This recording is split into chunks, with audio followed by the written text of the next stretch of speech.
নোয়াখালীর কবিরহাটে জাতীয় সমাজতান্ত্রিক দল জেএসডি এর সিনিয়র যুগ্ম মহাসচিব কামাল উদ্দিন পাটোয়ারীর নেতৃত্বে এক বিশাল পথসভা অনুষ্ঠিত হয়েছে। মামুন পাটোয়ারীর তথ্যচিত্রে বিস্তারিত থাকছে প্রতিবেদনে।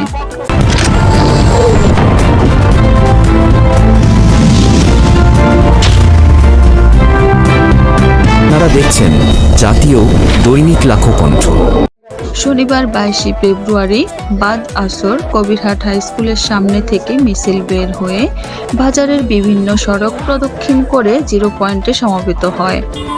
1972 সনে জাতীয় সমাজতান্ত্রিক দলের জন্ম হয়। সেই জন্মলগ্ন থেকে আমরা একটা আদর্শের রাজনীতি করি। সেই আদর্শটা কি? আজকের যে সংস্কারের কথা বলা হচ্ছে, এই সংস্কার হলো আমাদের আদর্শ। সিরাজুল আলম খান 14 দফা দিয়েছেন, সেই 14 দফা হলো আমাদের আদর্শ। এই আদর্শ বাস্তবায়ন করার জন্য আমরা আন্দোলন করে যাচ্ছি। আমরা আর কোম্পানিগঞ্জ কবিরহাট কাদর বিদ্যার মতো কোনো লোককে আসতে দেব না। প্রিয় কবিরহাটবাসী, আমার নাম কামাল পাটোয়ারী, আমার বাড়ি চাপরাশির হাট। আগামী নির্বাচনে সংস্কার করার জন্য, এই জাতিকে নিষ্ঠুর থেকে উদ্ধার করার জন্য, এই জাতিকে ভারতের খারাপ থেকে বাঁচানোর জন্য এই কোম্পানিগঞ্জ কবিরহাটে আমি কামাল পাটোয়ারী আপনাদেরকে কথা দিয়ে যাচ্ছি, কোথায়ও কোনো দুর্নীতিবাজ থাকবে না, কোথায় কোনো মাদক থাকবে না, কোথায়ও আমার এই কোম্পানিগঞ্জ কবিরহাটবাসীর কোনো অসুবিধা, কোনো অত্যাচার, কোনো সন্ত্রাসীরা আমার এই কবিরহাট কোম্পানিগঞ্জবাসীর উপর যদি কোন ধরনের অত্যাচার করেন, আমি কামাল পাটোয়ারী আপনাদের পাশে এসে দাঁড়াবো এবং আপনাদেরকে রক্ষা করব। নির্বাচন কবে হবে জানি না, যখনই হোক সংস্কার ছাড়া নির্বাচন হবে না, সংস্কার করতে হবে। এ সময় প্রধান অতিথি কামাল উদ্দিন পাটোয়ারী বলেন, দীর্ঘ 15 বছর আওয়ামী লীগ ক্ষমতায় থেকে দেশের সম্পদ লুটপাট করেছে এবং অর্থনীতিকে ধ্বংসের দিকে ঠেলে দিয়েছে। 71 আর 24-এর স্বাধীনতা এক নয়। যারা 71-এর বিরুদ্ধে কথা বলবে তাদেরকে ছাড় দেওয়া হবে না। যারা 71-এর বিরুদ্ধে কথা বলেন তারা কে আপনারা জানেন? তার থেকে বলবো, 71-এর বিরুদ্ধে যদি কোনো কথা বলা হয়,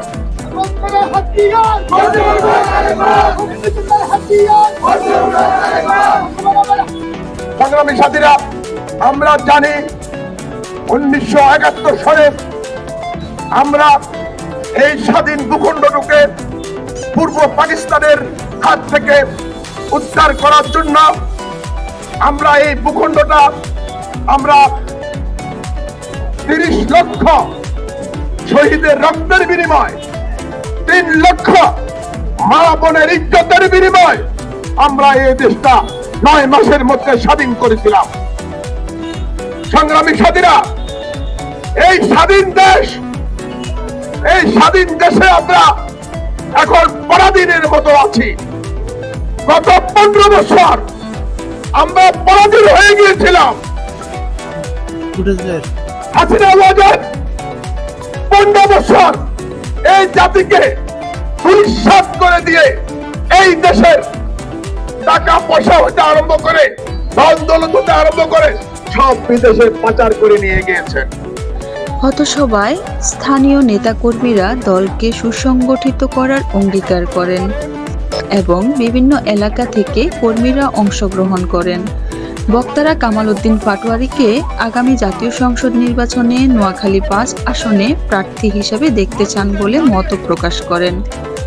কবিরহাটের সন্তান স্বাধীনতার প্রথম পতাকা উত্তোলন করেছিলেন সেই ঐতিহাসিক বটতলায়। 2রা বার স্বাধীনতার পতাকা উত্তোলন করেছিলেন এই কবিরহাটের সন্তান যারা বা সমাপ্তর। সংগ্রামী সাথীরা, 3রা মার্চ স্বাধীনতার ইশতেহার পাঠ করেছিলেন শাহজাহান সিরাজ। 7 মার্চ রেসকোর্স ময়দানে শেখ মুজিবের ভাষণ ছিল। তারপরে এই দেশের খেটে খাওয়া মানুষেরা যুদ্ধ করে 9 মাসের মধ্যে এই দেশটা স্বাধীন করেছিল। আর 24-এর আন্দোলন, 71-এর আন্দোলন করেছিলাম আমরা। কামান, বন্দুক, বিমান, এই অস্ত্রের বিরুদ্ধে আমরা দাঁড়িয়ে পাশের লাঠি তৈরি করা, বাংলাদেশ স্বাধীন করা, এই স্লোগান দিয়ে আমরা রাস্তায় নেমেছিলাম একটা ভিন্ন জাতির সাথে। আর 24-এর ভিতরে এই স্বৈরাচার হাসিনা সে 15টা বছর এই দেশের জনগণকে ভোট দিতে দেয় নাই। ঢাকা বিশ্ববিদ্যালয়ের ছাত্ররা,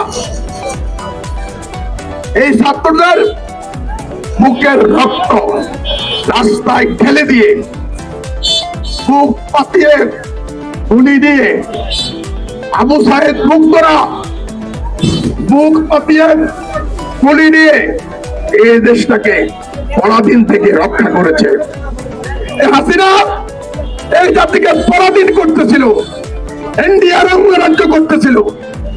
সেই অঙ্গরাজ্য আমরা এই ছাত্র জনতা, এই বৈষম্য বিরোধী ছাত্র জনতা রুখে দিয়েছে। দুর্ভাগ্য আমাদেরকে আল্লাহ যে সম্পদ দিয়েছে, এই সম্পদ যদি আমরা সুষ্ঠু বন্টন করতে পারি তাহলে এই যে সিঙ্গাপুর হয়ে যাবে, বেশি সময় লাগবে না। সংগ্রামী সাথীরা, এই দেশকে সিঙ্গাপুর বানানোর জন্য, এই দেশের শ্রমজীবী, কর্মজীবী, পেশাজীবী জনগণকে উচ্চ কক্ষে নেওয়ার জন্য আমরা আন্দোলন করে যাচ্ছি, আমরা আন্দোলন করব। এবং এই দেশের জনগণ, শ্রমকর্ম পেশার লোকরা যখন উচ্চ কক্ষে বসবে তাহলে এই দেশের 18 কোটি জনগণে কিন্তু উচ্চ কক্ষে বসবে। একজন ডাক্তার উচ্চ কক্ষে বসে সে বলবে যে কিভাবে এই দেশে ডাক্তারি শাস্ত্র বড় করা যায়, ভালো করা যায়। আমি কামাল পাটোয়ারি কি উচ্চ কক্ষে বসে এটা বলতে পারবো? পারবো না। তাহলে ওই ডাক্তার সাহেব যখন উচ্চ কক্ষে বসে এই দেশের ডাক্তারি শাস্ত্রের উন্নত করার জন্য ওখানে যদি একটা বিল পাস করেন, তাহলে আমার দেশের লোক ইন্ডিয়া তো দিতে হবে না, মালয়েশিয়া যেতে হবে না, সিঙ্গাপুরে যেতে হবে না, ব্যাংককে যেতে হবে না, আমার টাকা আমার দেশেই থাকবে। আর যদি ওই ডাক্তারের কথা আপনি না শোনেন, ওই ডাক্তার পার্লামেন্ট থেকে বের হয়ে বলবে আমি আগামী কাল থেকে আর হাসপাতালে যাব না, সব হাসপাতাল বন্ধ। পারবেন? পারবেন? তাইলে ডাক্তারের প্রতিনিধি আমি ওখানে পাঠাতে চাই, আমি কৃষকের প্রতিনিধি পাঠাতে চাই। কৃষকের প্রতিনিধির কথা যদি ওখানে না শোনে, কৃষক যখন বের হয়ে এসে বলবে আমার কথা শোনো নাই, কালকের থেকে আর সারা বাংলাদেশ থেকে কোনো ধান চাল শহরে যাবে না। শহরের লোকজন কি ইট পাথর খাবে? ইট পাথর খাবে না। এই জন্য আমরা বলি উচ্চ কক্ষে পেশার প্রতিনিধিকে নেওয়ার জন্য। উচ্চ কক্ষে পেশার প্রতিনিধিরা গেলে আমরা 18 কোটি জনগণ আমরা পার্লামেন্টের আইন পাশের জায়গায় চলে গেলাম। সংগ্রামী হাতিরা, আপনাদেরকে বিশেষ ভাবে অনুরোধ করছি, আমি কামাল পাটোয়ারি আপনাদের রাজনীতি করি, আপনাদেরকে ক্ষমতা নেওয়ার রাজনীতি করি, শ্রমকর্ম পেশার লোকের রাজনীতি করি। আমি এই শ্রমকর্ম পেশার লোকদেরকে নিয়ে আগামী যখন নির্বাচন হবে, যদি স্বাধীনতার পতাকা উত্তোলক আসম আব্দুর রব যদি আমাকে ক্যান্ডিডেট করা, এখানে আমাকে যদি নমিনেশন দেয়, আমি কোম্পানিগঞ্জ কবিরহাটে আগামীবার নির্বাচন করবো ইনশাআল্লাহ।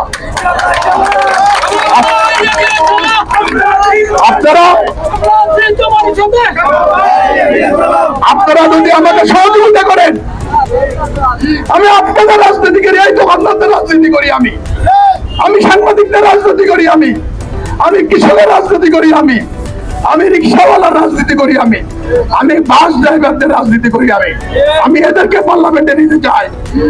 যদি আপনারা পার্লামেন্টে যেতে চান, আপনাদের জীবন উন্নয়ন করতে চান, আপনাদের সন্তানকে বাইরে না পাঠায় বাইরে যে টাকাটা পায় এখানে তার 2 ডবল টাকা পাবে, তাহলে এটা সিঙ্গাপুর হয়ে যাবে। আমি আপনাদেরকে বলতে চাই, আপনাদেরকে নিয়ে আমি রাজনীতি করব, আমি কোম্পানিগঞ্জ কমিটিতে থাকবো। যখন আমাকে ডাকবেন আমি আপনাদের পাশে চলে আসবো ইনশাল্লাহ। এ সময় আরও উপস্থিত ছিলেন জেএসডির কেন্দ্রীয় সহ সম্পাদক আলাউদ্দিন, সাংগঠনিক সম্পাদক আনোয়ারুল কবির মানিক, নোয়াখালী জেলা জেএসডির সাধারণ সম্পাদক নূর রহমান, কবিরহাট উপজেলা জেএসডির সভাপতি মুক্তিযোদ্ধা মাস্টার আবুল। ছাত্রনেতা মোহাম্মদ হেলাল উদ্দিন অনুষ্ঠানটি সঞ্চালনা করেন। পথসভায় দলকে সুসংগঠিত করার জন্য সাধারণ জনগণকে জেএসডিতে যোগ দেওয়ার আহ্বান জানানো হয়। এভাবেই নোয়াখালীর কবিরহাটে জেএসডির বিশাল পথসভা অনুষ্ঠিত হলো। রাজনীতির মাঠে নতুন কোনো চমক অপেক্ষা করছে বলে মন্তব্য করেছে অনেকে, সেটাই এখন দেখার বিষয়। সংবাদ শেষ করছি, রাইসা ভুঁইয়া, লাখোকণ।